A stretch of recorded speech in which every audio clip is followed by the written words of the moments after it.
Okay, good afternoon. Let's start with the topic. हम लोग we were doing that practice of certain exam-based questions, and then yesterday we have done one question जिसमें हमने किया था कि there was an expression in which addition, subtraction, multiplication, everything was there, और उसको हमने solve करना था. So I told you that we have to follow president's rules there. Okay, we have to follow that order rule. पहले हम multiply divide करेंगे फिर plus minus करेंगे. उसमें there was one mistake that I have noticed. मैं वो पहले आपको बताऊं. उसमें हमने जब addition किया था तो addition we have done wrongly.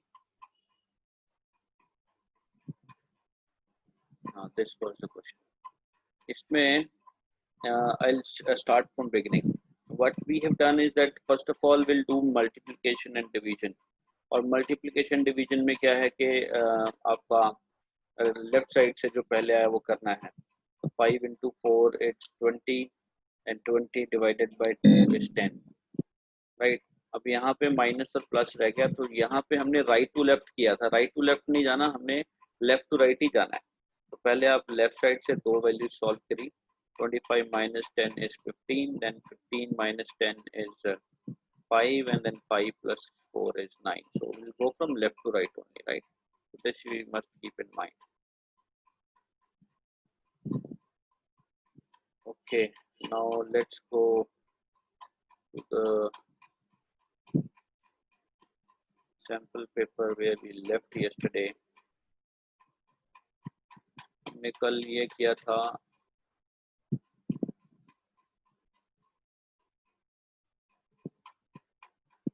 this was the question.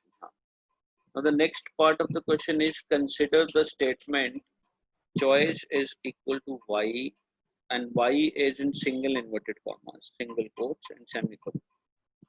अब यहाँ पे सबसे पहले देखो y is in single quotes. Single quotes में क्या होते हैं? Anybody? What do we write in single quotes? Characters, right? So first of all, what is the data type of this variable? It is character, because single quotes में हम characters लिखते हैं. तो data type of this particular variable choice will be char. ठीक है, क्योंकि ये single character है. Now write a Java statement to declare this variable choice. So if you want to write the full statement, only we have to add over here is char लगाना पड़ेगा. char space choice is equal to y should be in single inverted commas and then semicolon. Java statement में ये बाकी तो सब same ही रहेगा, बस यहाँ पे char ऐड करना है. ठीक है, data type we need to add. Fine. Next is while working in NetBeans, Amit wants the text in a text area. Should move to the next line. See, this is the properties of the components. So this we haven't covered, so I'll leave this. Append a string we haven't done. ये करते हैं output. This is also HTML, so not in our syllabus. ये वाला कुछ नहीं करेंगे. Rewrite the code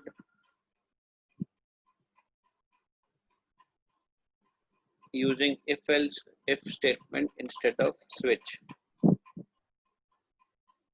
So now what we need to do is we have to change from switch to if. कल हमने क्वेश्चंस किए थे for से while में कन्वर्ट करना. ये क्वेश्चन है switch को if स्टेटमेंट में कन्वर्ट करना. ठीक है,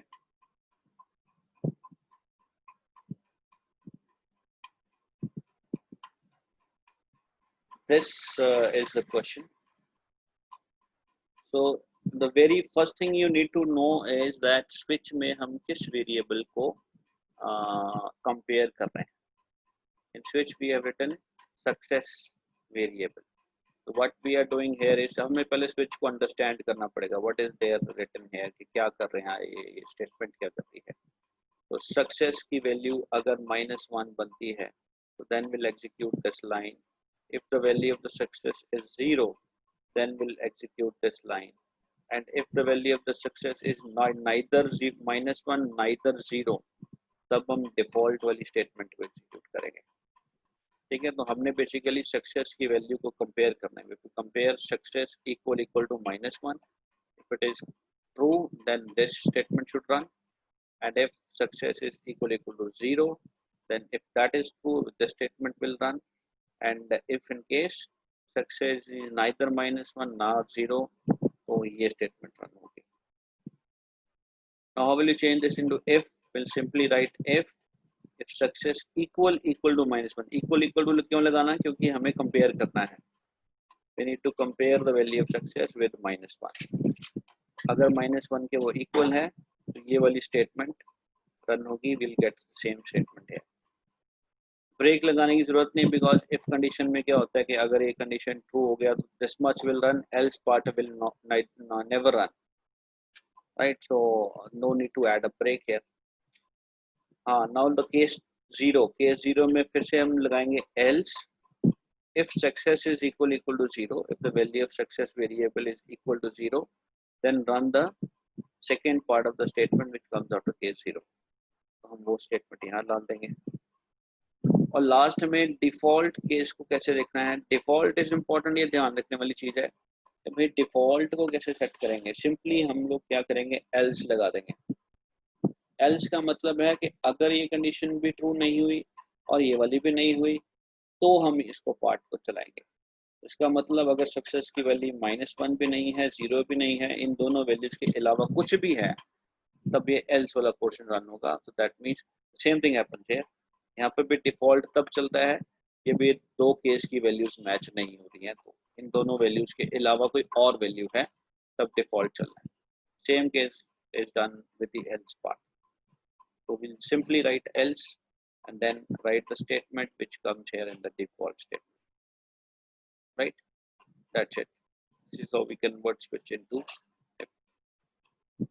Fine। यहाँ पे मैं बता दूँ बच्चे कंफ्यूज कहाँ होते हैं, बच्चे कंफ्यूज होते हैं भाई यहाँ पे हम किस वेरिएबल को एक्सेस इफ के अंदर कौन सा वेरिएबल लेना है। somebody takes x1, यहाँ से उठाने लगते हैं, ये नहीं उठाने बच्चे, ये लगाना है जो वेरिएबल इस ब्रैकेट के अंदर है ना स्विच स्टेटमेंट के, we have to pick that variable and then compare that variable with the case value। case की values के साथ compare करेंगे उसको, right? next question is, ये SQL के questions आ गए हैं, SQL हम बाद में करते हैं। let's do okay। this is the question, write the value of R and S after execution। ये output based question है, हमें R और S की value calculate करनी है। now we have a variable P here, we have a variable Q here। P is integer type and it has initial value 11। Q is also integer type and its initial value is 21। P में 11, Q में 21। then we have a variable R, we have a variable S। what we have done in R is plus plus Q। यहाँ पे S is equal to P plus plus। कल हमने ऐसा question किया था, अगर प्लस प्लस वेरिएबल से पहले लिखा है that means it's a prefix notation, prefix है, तो हम क्या करते हैं, we update the value of Q by 1 first then use the value of Q। हम पहले अपडेट करेंगे फिर हम इसको यूज करेंगे। अगर वेरिएबल पहले है और प्लस प्लस पीछे है तो हम पहले वैल्यू यूज करेंगे, अगली बार के लिए उसको अपडेट कर लेंगे। तो this is the important portion over here. यहाँ पे प्लस प्लस Q का मतलब पहले Q की वैल्यू को इंक्रीज करो bye 1। Q was 21, so 21 plus 1 it becomes 22, and now our value of R is 22, right? So 22 is assigned to R। coming to this place P plus plus, तो पहले हम P की value को use करेंगे, use in the sense here what we are using, we are doing P की value को हम S को असाइन कर रहे हैं। तो P की जो पुरानी वैल्यू है 11 that will be assigned to S। so S becomes 11 here, right? S is 11 and for the next time P will be increased by 1। so next time P कहीं पे भी यूज होगा तो वो 12 यूज होगा, 11 नहीं राइट। अब यहाँ पे इन्होंने फिर से r प्लस प्लस किया है। r प्लस प्लस मतलब r को पहले यूज करो और फिर r की वैल्यू इंक्रीज कर दो। अब ध्यान से देखो, यहाँ पे r के साथ there is nothing written, neither r is assigned to a variable nor there is a print statement। ना कोई प्रिंट स्टेटमेंट है, ना ये किसी को असाइन हो रहा है, तो यूज तो कहीं पे हो ही नहीं रहा, ठीक है, इस स्टेटमेंट के अंदर। सो इन दिस केस क्या होगा कि यूज नहीं हो रहा, तो then we need to update directly. तो हम लोग r की value 1 will add 1 into the value of r। Value of r was plus plus q which was 22, तो r 22 था, प्लस प्लस कर दिया तो r 23 हो जाएगा। So what is the final value of r? 23. What is the final value of s? S was 11 only. So these three statements are the most important part here. Plus plus से क्या करना है, पहले update किया फिर equate किया। क्यों? p plus plus में पहले वैल्यू p असाइन कर दी, उसके बाद अगली बार के लिए इंक्रीज कर दी। और यहाँ पे भी पहले वही होना चाहिए कि we have to use the value of r, but there is no usages shown here. r को कहीं हम यूज नहीं कर रहे हैं, तो simply will update the value. हाँ, अगर यहाँ पे होता z is equal to r plus plus, तो हम r की वैल्यू पहले असाइन करते, 22 would be assign and r will be updated for the next time which was 23। Fine. तो ये यहाँ पे इम्पोर्टेंट है, ध्यान रखने वाला काम। ऐसे क्वेश्चंस नॉर्मली आउटपुट वाले क्वेश्चंस में जरूर आते हैं, right. So remember this, plus plus variable and variable plus plus दोनों की वर्किंग कैसे है। Coming to next question, what will be displayed in text field 1, text field 2? Output based question है, और यहाँ पे एक वेरिएबल है n डिजिट, उसकी इनिशियल वैल्यू 0 है, integer type. There is another variable n capital and it is also integer type and the value is 35, right? So हम एक काम करते हैं, जैसा मैंने आपको पहले भी बताया कि that for such type of questions we should always write the name of the variable। एक n digit, एक n कैपिटल n, दो वेरिएबल्स हैं। n डिजिट की इनिशियल वैल्यू 0 है और n की 35। Now let's start with the next line. Next line में है आपका while स्टेटमेंट। while में क्या कर रहे हैं, हम कंपेयर कर रहे हैं कि whether the value of n is greater than 12। if it is true then we have to run the statement and then again we'll check। so again if it is true we'll keep on running the statements, keep on checking, और जब ये condition false होगी तब हम इस checking को बंद करेंगे। यहाँ पे देखो जी 35 है, 35 is greater than 12। yes it is true, 35 is always greater than 12, condition हमारी ट्रू है, तो we'll enter the loop। यहाँ पे what we are doing is n digits में we are adding 1 and then assigning back to n digits। तो n digits में 1 add करते जाना है। तो यहाँ पे जब आए तो n digits 0 था, 0 plus 1 it becomes 1। then in this line n is equal to n minus 10। n में से 10 माइनस करके दोबारा n को असाइन कर दो, तो n 35 था, n में से 10 माइनस किए तो we'll get 25। फाइन। यहाँ पे ये लूप एंड होता है, तो इसके बाद एंड होने के बाद हम दोबारा से कंडीशन चेक करते हैं।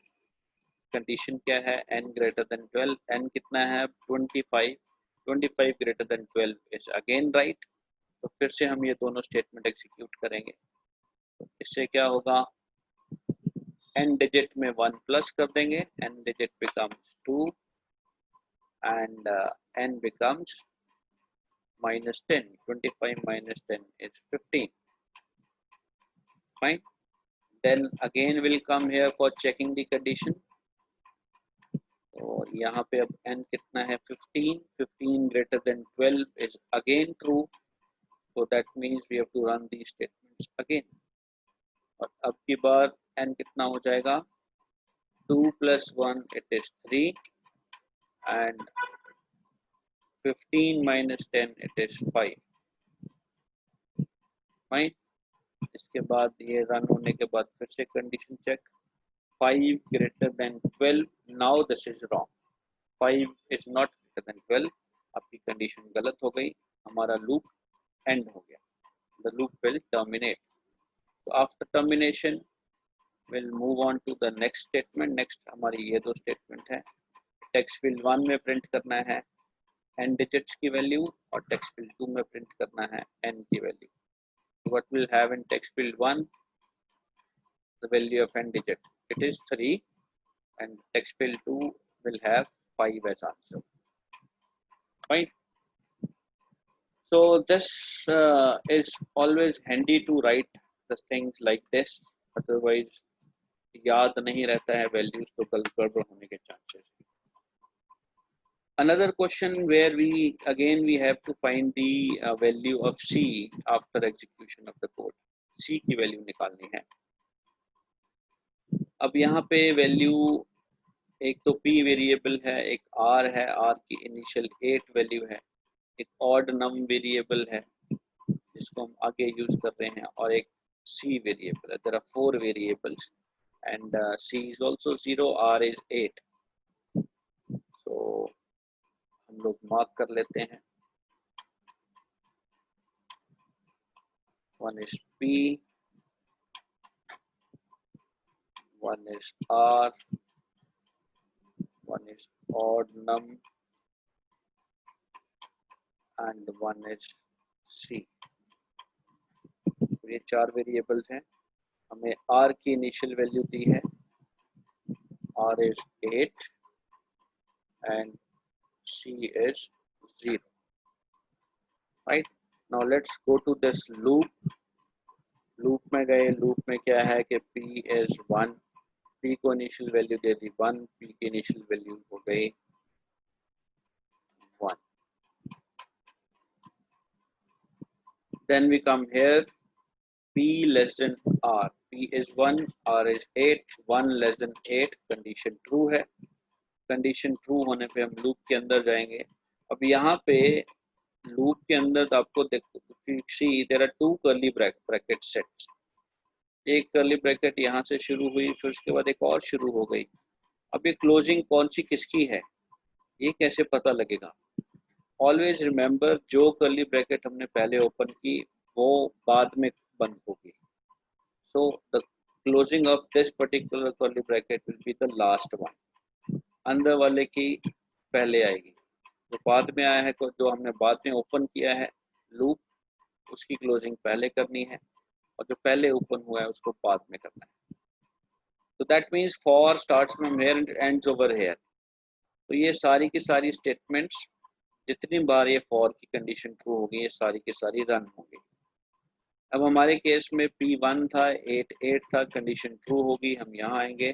पहली स्टेटमेंट है कि ऑड नम को इक्वल कर दो p modulus 2. Now what is this modulus? Modulus means a percentage. Percentage is a symbol. Actually we are not finding percentage, we are finding modulus. Modulus is remainder. So what we need to do over here is कि p की value को 2 से divide करो, और जो reminder बचता है that will be assigned to odd num. तो यहाँ पे हमारे पास p है 1. When you divide 1 by 2, 1 को 2 से डिवाइड करेंगे तो हमारे पास 2 zeros are 0 and remainder is again 1. So odd number will have 1 as answer.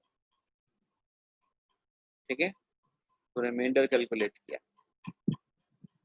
उसके बाद हम नेक्स्ट स्टेटमेंट में आए. नेक्स्ट स्टेटमेंट में है कि if this odd num is equal to 1, if the value of this odd num variable is 1, then we enter this if statement. अगर ये नहीं है तो हम इसको छोड़ देंगे. अब हमारे केस में odd num कितना है, 1 है. तो we'll enter into this loop, this block. इस ब्लॉक में c की वैल्यू में 1 प्लस करके c को असाइन करना है. तो c was 0, 0 plus 1, c becomes 1 now. Right. So we come to end, और एंड में आने के बाद हम लोग फॉर लूप में अपडेशंस पे जाते हैं। अपडेशन पे गए, अपडेशन में क्या किया, p में 3 प्लस कर देना है और p को ये साइन कर देना है। अब हमारा p कितना हो गया, 4 हो गया। Then we again compare, 4 less than 8 is again true, we have to do everything again, सारा कुछ दोबारा करना पड़ेगा। ऑड नम में the thing is that p value has changed, p अभी 4 है, 4 मॉडुलस 2 निकाला, 4 को 2 से डिवाइड किया, रिमाइंडर कितना आएगा, 0 आएगा। 2 2 जा 4 होता है, रिमाइंडर कुछ नहीं बचेगा, तो हमारा ऑड नम की वैल्यू हो गई 0, राइट। उसके बाद हम इफ कंडीशन में गए, will compare whether the value of odd num is equal to 1 और नॉट। ऑड नम हमारा कितना है, 0, और ये 1 के इक्वल नहीं है, नहीं है तो मतलब ये लूप आपका नहीं चलेगा। और will come to end, end में आने के बाद again updation. Now p plus 3, p was 4, 4 plus 3, now it becomes 7, right? Now we come here, p less than r, p is 7, r is 8, 7 less than r is again true, so we'll again go here, पहले p modulus 2 निकालो, p कितना था, 7, 7 modulus 2, 7 को 2 से divide करो, reminder निकालो, और 2 3 जा 6 and 7 minus 6 is 1, so this time the remainder is 1, so odd number will be 1 now.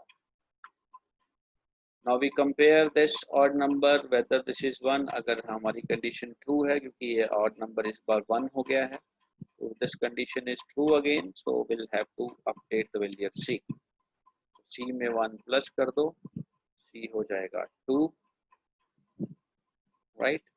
We'll come to end, now we'll change the value of p again, p में 3 plus किया, p becomes 7 plus 3 10, fine, and now we again come here to check, 10 less than 8 is wrong, 10 less than 8 is wrong, so now your for loop is over, right? हमारा loop खत्म हो गया। What is the last value of c? 2, the answer is 2, fine. So this is how we find out the output, and this is the best way. Write down all the variables and keep on writing one by one, हमें idea लगता रहेगा और गड़बड़ भी नहीं होगी। So the final answer of whatever variable is R, we can give you the answers. P पूछा तो P 10 है, R 8 है, तो R is fixed, R is not changing, odd number 1 हो जाएगा, C 2 है, लास्ट वाली वैल्यूज आपको उठानी, ठीक है। यहाँ पे सिर्फ C पूछा है तो we'll write only 2 answer, fine. Let's move to the next question. Next question में भी again there's a loop and then we have to find out the value of t after execution. Plus there's one more question added, how many times the loop will execute. यहाँ पे दो question है, after execution what will be the value of t, तो हमें output भी निकालना है और ये भी calculate करना है कितनी बार ये loop चलेगा, ठीक है। तो अब यहाँ से शुरू करते हैं, sum 0, score 0, double t. Now double means this t variable can have decimal numbers also. In case answer आपका डेसिमल में आ रहा है तो t को अगर हम कोई वैल्यू असाइन कर रहे हैं तो वो डेसिमल में आएगी, ठीक है। तो हम लोग वेरिएबल्स लिख लेते हैं, पहला वेरिएबल है सम, अगला वेरिएबल है score, then there's a variable called t, and then we have to find out how many times the loop will execute. उसके लिए मैं यहाँ पे एक क्वेश्चन मार्क डाल लेता हूँ, तो sum की initial value 0, sum the value of sum initial value is 0, score is also 0, t is not given any value, initialize नहीं है, और loop अभी एक बार भी चला नहीं. So let's go to the loop. This is the loop. अब ये do और while loop है, तो do while में क्या होता है, we have to execute each and everything once. एक बार execute करेंगे, फिर condition देखेंगे. तो execute करते हैं. Execution में पहली line है score plus 1. So the score will be 0 plus 1, 1 now. And then sum is equal to sum plus score. So what we need to do is sum की value और score की value को plus करके फिर से sum में डालना है. Score की value 1, sum की value 0, 0 plus 1 it will be 1, sum अब हो गया 1. Fine. अब इसके बाद closing bracket आ गई, मतलब हमारा एक बार loop चल गया. तो we can write here that one time the loop has started. उसके बाद से फिर से हम क्या करेंगे, फिर हम आते हैं कंडीशन पे. कंडीशन अगर ट्रू हुई तो हम फिर से डू पे जाएंगे और फिर से सारा कुछ एग्जीक्यूट करेंगे, और अगर फॉल्स हो गई तो हम बाहर आ जाएंगे. अब देखते हैं स्कोर की वैल्यू क्या है हमारी, 1 है. 1 लेस देन इक्वल टू 3, इस कंडीशन इज ट्रू. तो when it is true we have to go to do again and then we have to run these two statements again. अब यहाँ पे देखो स्कोर की वैल्यू, लास्ट वैल्यू थी 1, 1 plus 1, score becomes 2, and sum is equal to sum plus score. sum की value 1 है, score की 2 हो गई. 2 plus 1, this is 3 now, right? closing आ गई, मतलब हमारा लूप 2 बार चल गया. फिर से कंडीशन चेक करेंगे, score less than is equal to 3. तो score की वैल्यू हमारी है 2, 2 less than is equal to 3 is true. So this loop will start again run. Now score plus 1 कर दो, score में 1 plus किया 3 हो गया, और sum में इन दोनों को plus कर दिया, sum plus score, 3 plus 3 it becomes 6, right? closing bracket आ गई, तो that means हमारी 3 बार ये loop रन हो गया. उसके बाद से फिर से कंडीशन चेक करी, 3 स्कोर की वैल्यू 3 है, 3 less than equal to 3, less than तो नहीं है बट इक्वल टू है, तो कंडीशन फिर से ट्रू है. तो हम ये फिर से रन करेंगे स्टेटमेंट्स को. अब स्कोर में 1 प्लस करो, score was 3, it becomes 4 now, and sum is equal to sum plus score, sum is 6, score is 4, 6 plus 4, this will be 10, right? We come to end of the loop, that means now we have run this loop 4 times. अब हम आएंगे फिर से condition पे. Condition में score की value 4 आ गई, 4 less than is equal to 3. ये now the condition is false. 4 3 से ना बड़ा है ना ही इक्वल है, 4 3 से छोटा है, right? Condition is over, so that means your do while loop ends here. do while loop end हो गया, but problem ये है कि do while loop के बाद भी एक स्टेटमेंट है. बाद में क्या है, t is equal to sum divided by 3. the slash is for divide. sum को 3 से डिवाइड करो और t को असाइन कर दो. अब sum कितना था, 10. now when you divide 10 by 3, what is the answer? It is 3.333 you can write 3.33. t जो था हमारा डबल टाइप डेटा टाइप था, डबल मतलब डेसिमल वैल्यूज आएंगी, तो द आंसर विल बी 3.33, और you can write some more. so this is the final answer. Fine.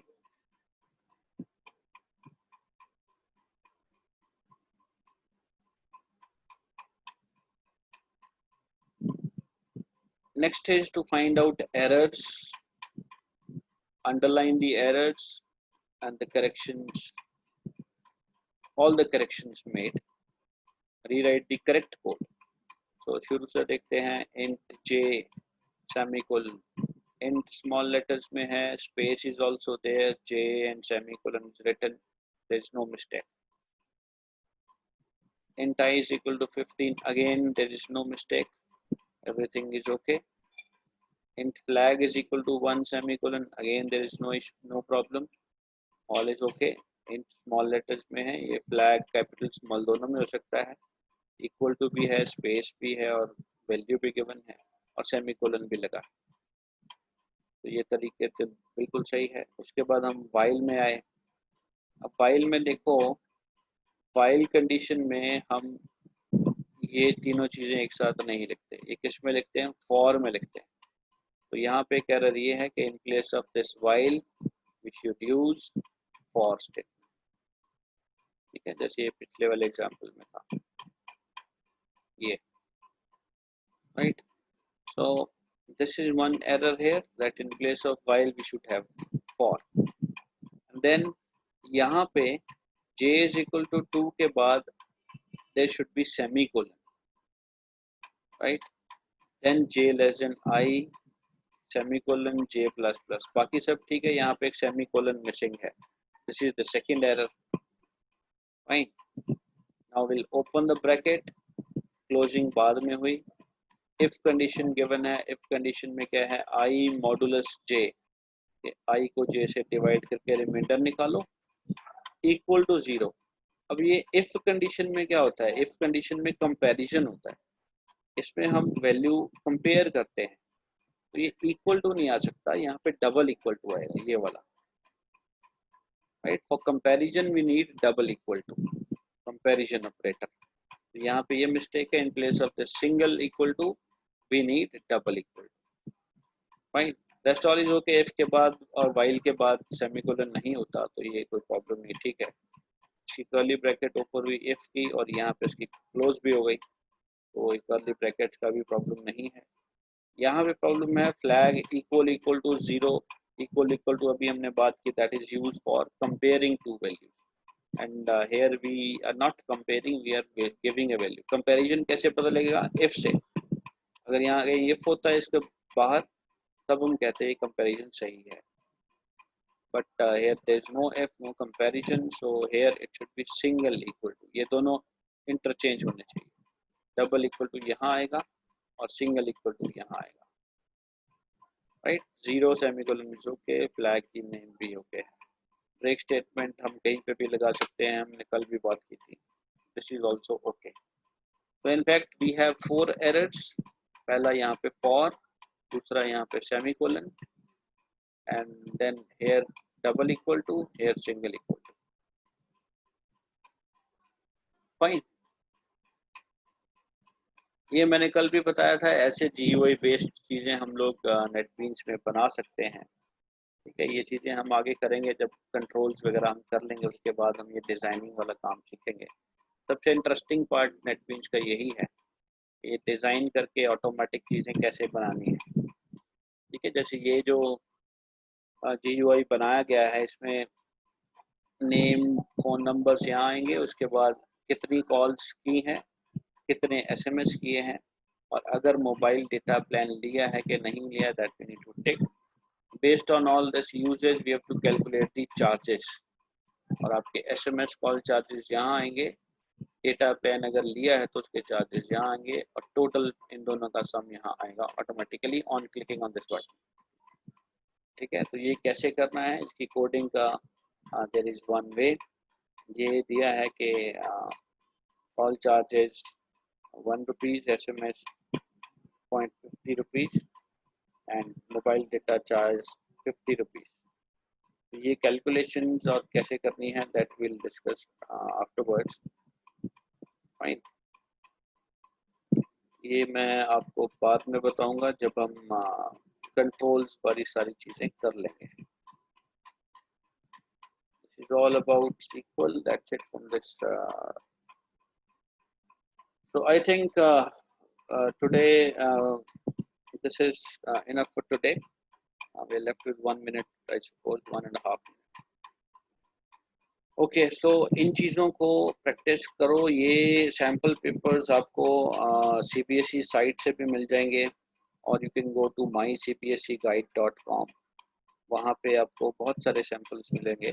अगर आपको वहाँ पे आईटी के सैंपल नहीं मिलते हैं तो there is another subject called as IP, informatics practices 11th-12th की।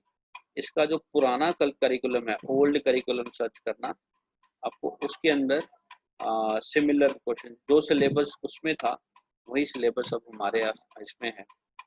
ठीक है, तो इंफॉर्मेटिक्स प्रैक्टिसेस के सैम्पल पेपर्स अभी मैंने वही खोले हुए हैं। ठीक है, तो इंफॉर्मेटिक्स प्रैक्टिसेस के सैम्पल पेपर्स हमारे सिलेबस में है इस बार। Fine, so you download those sample papers and then that can be used for you people. You can use them easily. Fine, बाकी मेरे पास जितना रिसोर्स है मैं वो I'll share it to you with some set of link। मैं Google drive पे डाल के आपको लिंक शेयर करूँगा, हम वहाँ से उन सैम्पल पेपर्स को डाउनलोड करके प्रैक्टिस कर लेना। ठीक है, बाकी I'll send it in the group directly also, there's no problem। Chalo, that's it from my side। I'll end up now and go through the details, go through the things and practice the things, and if you have trouble, if you have doubt, you can come up anytime। Fine, okay then, bye bye।